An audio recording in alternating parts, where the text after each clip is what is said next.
Guys, आज हमारा topic है अनीमिया। अब अनीमिया का डेफिनेशन या मीनिंग क्या होगा उसका। अनीमिया को हम क्या कह सकते हैं कि एक क्लिनिकल कंडीशन है जिसमें जो ऑक्सीजन कैरिंग कैपेसिटी है ब्लड की वो रिड्यूस हो जाती है। क्या oxygen carrying capacity is reduced, decrease हो गई है या कम हो गई है। अब इसके दो रीज़न हो सकते हैं। क्या कि अगर ब्लड मतलब क्या, नंबर ऑफ़ आरबीसी कम हो गया, वो भी कहाँ तक, मतलब number of RBC is less than 4 million पर माइक्रोलीटर। तो या हीमोग्लोबिन कम हो गया, हीमोग्लोबिन लेस देन 12 ग्राम पर डेसीलीटर, तो जिसकी वजह से ऑक्सीजन कैरिंग कैपेसिटी डिक्रीज़ हो जाएगी, कम हो जाएगी, जिसकी वजह से मुझे अनीमिया हो जाएगा वैसा। अब अनीमिया को क्लासीफाई भी दो तरीके से किया है, अनीमिया का क्लासिफिकेशन। तो अगर मैं अनीमिया का क्लासिफिकेशन देखती हूँ तो पहला टाइप क्या है, ईटियोलॉजिकल या विटीबाइस क्लासिफिकेशन। अब विटीबाई तो एक साइंटिस्ट का नाम हो जाएगा, विटीबाइस क्लासिफिकेशन या ईटियोलॉजिकल बोल रहे हैं। ईटियोलॉजिकल मतलब होता है उसका कॉज, क्यों हुआ, किसके वजह से हुआ, ईटियोलॉजी या कॉज ऑफ द अनीमिया। तो अब ईटियोलॉजी में हम क्या क्या पढ़ेंगे। फर्स्ट क्या कि ब्लड लॉस हो गया, ब्लड लॉस होगा तो तब ब्लड के वजह से नंबर ऑफ़ आरबीसी कम होगा, जिसकी वजह से ऑक्सीजन कैरिंग कैपेसिटी कम होगी और उससे हमें अनीमिया हो जाएगा। तो मैं इसको बोलती हूँ हीमोरेजिक। ठीक है, हीमोरेजिक में भी दो आते हैं, क्या, that is acute and chronic. Blood loss हुआ, अक्यूट भी हो सकता है, क्रोनिक भी हो सकता है। अक्यूट में सडन ब्लड लॉस हो गया, क्रोनिक में मेंस्ट्रुएशन का एग्जांपल ले सकते हैं। अब सेकंड आता है डाइटरी डिफिशिएंसी। डाइटरी डिफिशिएंसी में क्या कि हमारी जो डाइट है उसी में डिफिशिएंसीज़ है। किसकी आयरन की हो जाएगी, विटामिन्स की हो जाएंगे, विटामिन B12 हेल्प करता है किस में, एरिथ्रोपोइसिस में, और प्रोटीन्स की एक्सेट्रा। ठीक है, और अगर थर्ड देखूँ मैं, डिसहीमोपोइसिस। अब हीमोपोइसिस में मतलब क्या कि हीमोपोइसिस में क्या, आरबीसी डब्ल्यूबीसी जो भी बन रहा है। डिसहीमोपोइसिस मतलब अबनॉर्मल हीमोपोइसिस जो हो रहा है, उसके वजह से भी हमें अनीमिया हो सकता है। और फोर्थ वन बोल सकती हूँ मैं, क्या, हीमोलिटिक अनीमिया। हीमोलिटिक अनीमिया मतलब क्या, जिसमें हमारा जो ब्लड है, ब्लड के अंदर जो आरबीसी का डिस्ट्रक्शन एक्सेसिव हो गया, बढ़ गया।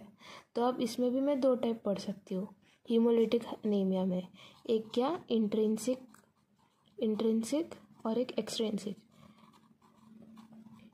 इंट्रिंसिक मतलब क्या, वो हेरिडिटरी है, मतलब क्या, वो मदर से चाइल्ड में आ रहा है, बेबी में आ रहा है। और एक्सट्रिंसिक मतलब क्या, मैं बाहर से अक्वायर कर रही हूँ।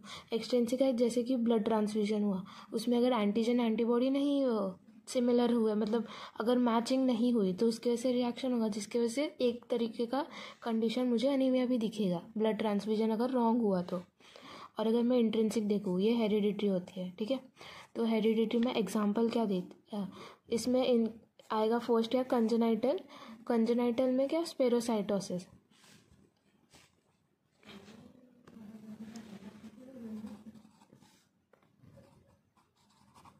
कंजेनाइटल में स्पेरोसाइटोसिस मतलब क्या, जो भी बेबी है उसमें जो उसका जो आरबीसी है बाइकॉन्केव के जगह पे उसका जो स्पेरिकल शेप आ रहा है, जिसकी वजह से उसका जो भी फंक्शन है वो लॉस्ट हो गया उसका।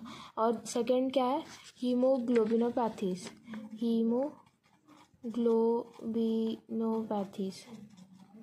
इसमें क्या, हीमोग्लोबिनोपैथीज में हमने पढ़ा होगा सिकल सेल अनीमिया, थैलेसीमिया, इसके वजह से भी अनीमिया हो सकता है। थर्ड, एरिथ्रोब्लास्टोसिस फीटालिस, ये भी हमने पढ़ा था नीट में, और इसको मैं नेक्स्ट वीडियोस में अच्छे से एक्सप्लेन करने वाली हूँ। इसमें बस हम कॉज पढ़ रहे हैं, एरिथ्रोब्लास्टोसिस फीटालिस। और फोर्थ है ग्लूकोज 6 फॉस्फेट डिहाइड्रोजिनेज डिफिशिएंसी, ये हम बायोकेमिस्ट्री में पढ़ेंगे। अब आता है एक्सट्रिंसिक मतलब जो बाहर से है। पहला क्या, antigen antibody reaction, blood transfusion जो हो रहा है, एंटीजन एंटीबॉडी रिएक्शन। फिर इन्फेक्शन देख सकते हैं, मलेरिया एग्जाम्पल, पॉइजन, ड्रग्स के वजह से भी हो सकता है। एक्सेट्रा। ये हो गया हमारा विटी वाइज या इटियोलॉजिकल क्लासिफिकेशन। अब हम नेक्स्ट क्या पढ़ेंगे, मॉर्फोलॉजिकल। मॉर्फोलॉजिकल मतलब उसके शेप, उसके कलर के बेस पे हम उसको क्लासिफाई करेंगे। और मॉर्फोलॉजिकल या विंटररोप्स क्लासिफिकेशन।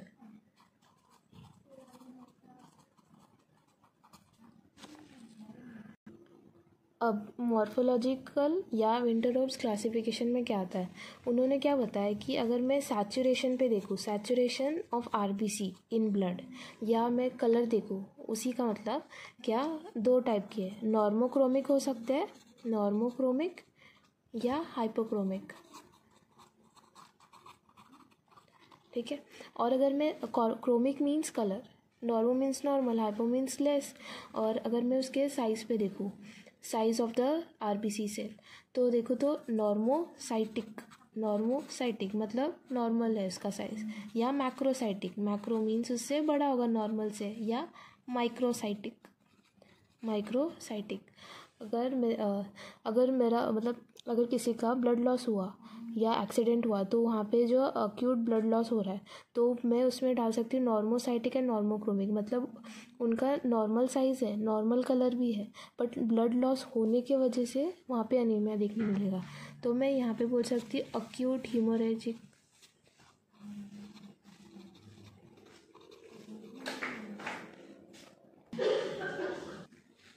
और नॉर्मोसाइटिक हाइपोक्रोमिक, नॉर्मल सेल है मगर उसका जो सैचुरेशन है वो कम हो गया, वो हम क्रोनिक हीमोरेज में देख सकते हैं, क्या, आफ्टर क्रोनिक हीमोरेज, ठीक है।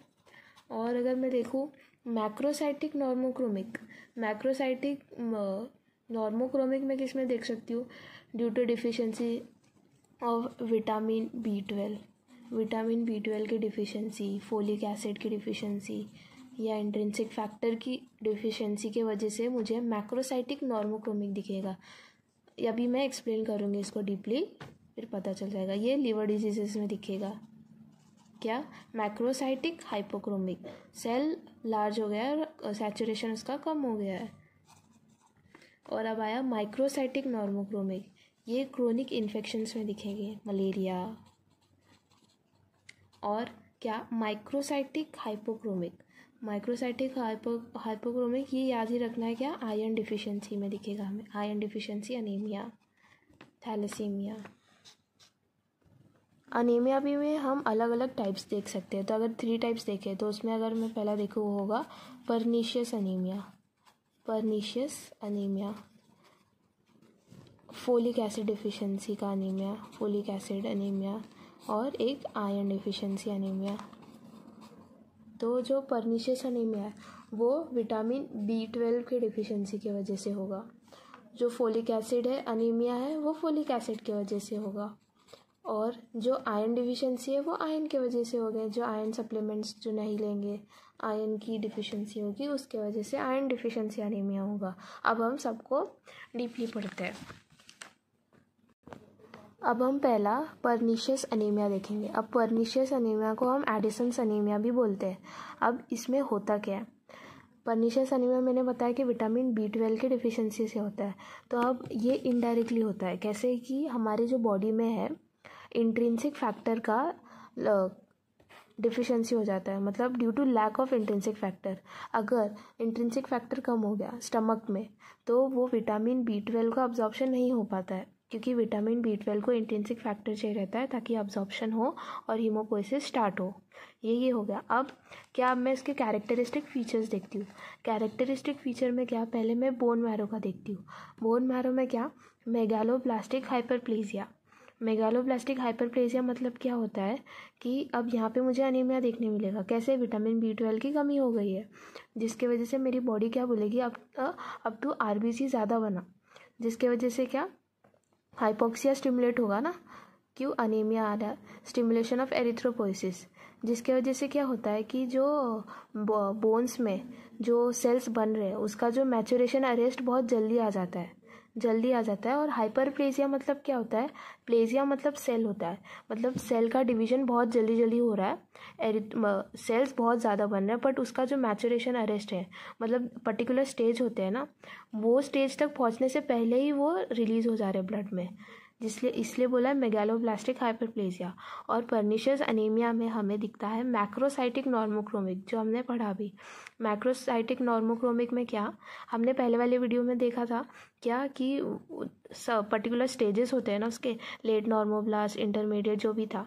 अब इसमें क्या हो रहा है कि मैक्रोसाइटिक नॉर्मोक्रोमिक सैचुरेशन या कलर उसका नॉर्मल है, बट जो सेल जो ब्लड में आ रहा है वो मैक्रोसाइटिक है, मतलब क्या, बड़े बड़े आ रहे हैं मैक्रोसाइटिक। क्यों? क्योंकि वहाँ मैचुरेशन तक पहुँचा ही नहीं, मैचुरेशन बहुत जल्दी आया, मैचुरेशन अरेस्ट बोलेंगे। बोन्स में हमें दिखा मेगालोब्लास्टिक हाइपरप्लेजिया, जिसके वजह से जो ब्लड में, मैं ब्लड में बोल सकती हूँ, हमें मैक्रोसाइटिक नॉर्मोक्रोमिक देखने मिलेगा। बोन मैरो का हो गया, ब्लड चेंजेस में हम ये बता सकते हैं macrocytic normochromic.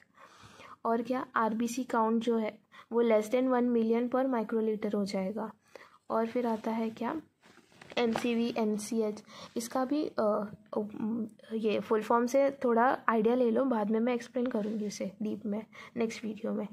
MCV that is mean corpuscular volume, वो इंक्रीज़ हो जाता है। MCH हीमोग्लोबिन का है, मीन कॉर्पस्कुलर हीमोग्लोबिन इंक्रीज़ हो जाता है। MCHC नॉर्मल रहता है, उसके फॉर्मूला के अकॉर्डिंग हम देखेंगे बाद में। ये हो गया। अब आता है चेंजेस इन GIT।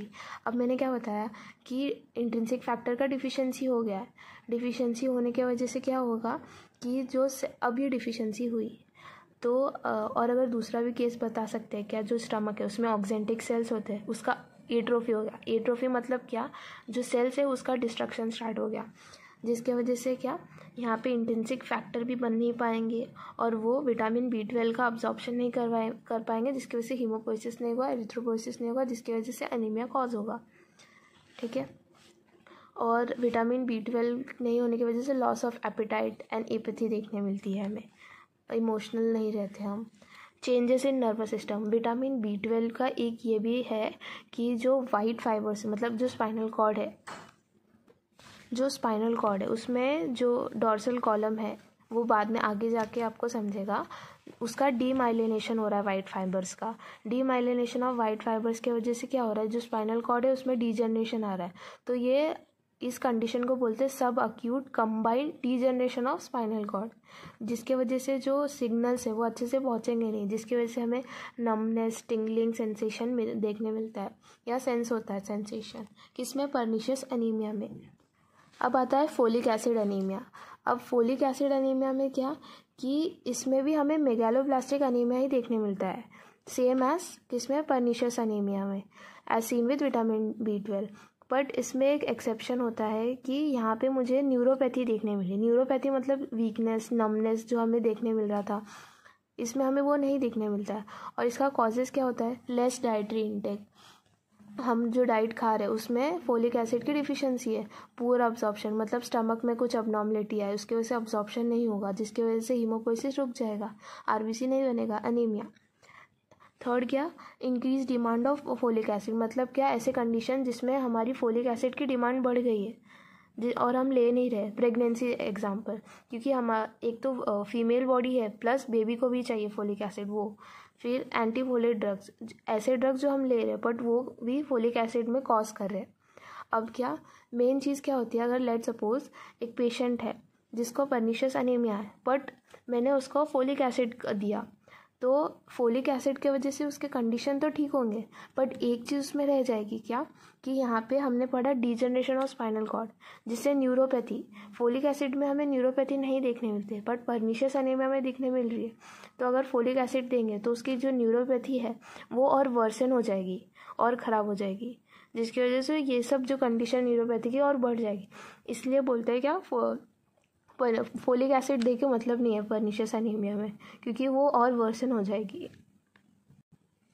नेक्स्ट है आयरन डिफिशिएंसी अनीमिया, ये कॉमनेस्ट है अनीमिया इन इंडिया। अब क्या, आयरन डिफिशिएंसी अनीमिया में हम कॉजेज़ पढ़ते हैं। कॉजेज़ में क्या कि डिक्रीज इनटेक हो गया, इनटेक कम किया, फिर इंक्रीज लॉस, मतलब एक्सीडेंट हो गया, ह्यूमरस देख सकते हैं अक्यूट एंड क्रोनिक, डिमांड बढ़ गया, प्रेगनेंसी, चाइल्डहुड, मेंस्ट्रुएशन उसमें, फिर defective utilization due to decreased absorption in, मतलब क्या, अब्जॉर्प्शन में पुअर अब्जॉर्प्शन। आयरन डिफिशिएंसी का कैरेक्टरिस्टिक देखेंगे तो उसकी जो आरबीसी रहती है, हमने पहले में क्या पढ़ा था, मैक्रोसाइटिक, नॉर्मोक्रोमिक। यहाँ पे क्या होता है, माइक्रोसाइटिक, हाइपोक्रोमिक। मतलब क्या, यहाँ पे जो सेल साइज है वो भी कम हो गया और हाइपोसैचुरेशन भी कम हो गया। तो इसमें जो आयरन डिफिशिएंसी अनीमिया है उसमें उसका जो काउंट है नॉर्मल ब्लड काउंट से वो कम हो जाता है या नॉर्मल रहेगा। Mean corpuscular volume, mean corpuscular haemoglobin, ये सब कुछ उसके डिक्रीज हो जाते हैं, बट लाइफ स्पैन नॉर्मल रहता है उसका। अब अगर बोन मैरो देखे, बोन मैरो में आता है नॉर्मोब्लास्टिक हाइपरप्लेसिया। मतलब क्या, जो सेल्स है नॉर्मोब्लास्टिक है बट ऑब्वियसली वो अपना प्लेसिया, मतलब क्या, सेल डिवीजन बहुत ज़्यादा बढ़ा देगा क्योंकि हमें अनीमिया के कंडीशन मिल रहे हैं। तो हमारा बॉडी बोलेगा कि हमें चाहिए आरबीसी, तो जल्दी जल्दी हाइपरप्लेसिया होगा। इन्वेस्टिगेशंस में क्या, कि जो अगर मैं आया कोई एक आयरन डिफिशिएंसी पेशेंट आया तो उसका जो नेल्स है वो एकदम ड्राई हो जाएगा, स्पून शेपेड रहेगा। स्पून शेपेड को कंडीशन को बोलते हैं कोइलोंकिया, कोइलोंकिया, स्पून शेपेड नेल्स। और उसके बाद क्या होता है, उसके बाद उस नेल्स पे ना एक लॉन्जिट्यूडनल स्ट्राइशंस डेवलप हो जाते हैं। फिर अगर हम उसका टंग चेक करेंगे तो एकदम एंग्री रेड होगा। फिर ब्रेथलेसनेस होगा, मतलब अगर उसने थोड़ा भी चल दिया या थोड़े भी उसने स्टेयर्स चढ़ दिए तो उसको थोड़ा वो हाफने लगेगा। ब्रेथलेसनेस, पाल्पिटेशन, अगर कोई पेशेंट है उसने अपने चेस्ट पे हाथ रखा तो उसको अपनी ही पाल्पिटेशन महसूस होगी। फिर रिपीटेड चेस्ट इन्फेक्शंस, उसको इन्फेक्शंस के भी चांसेस है। नर्वस सिस्टम में क्या, loss of concentration and headache. आपको कोई नेक्स्ट वीडियो देखनी है तो कमेंट। Thank you.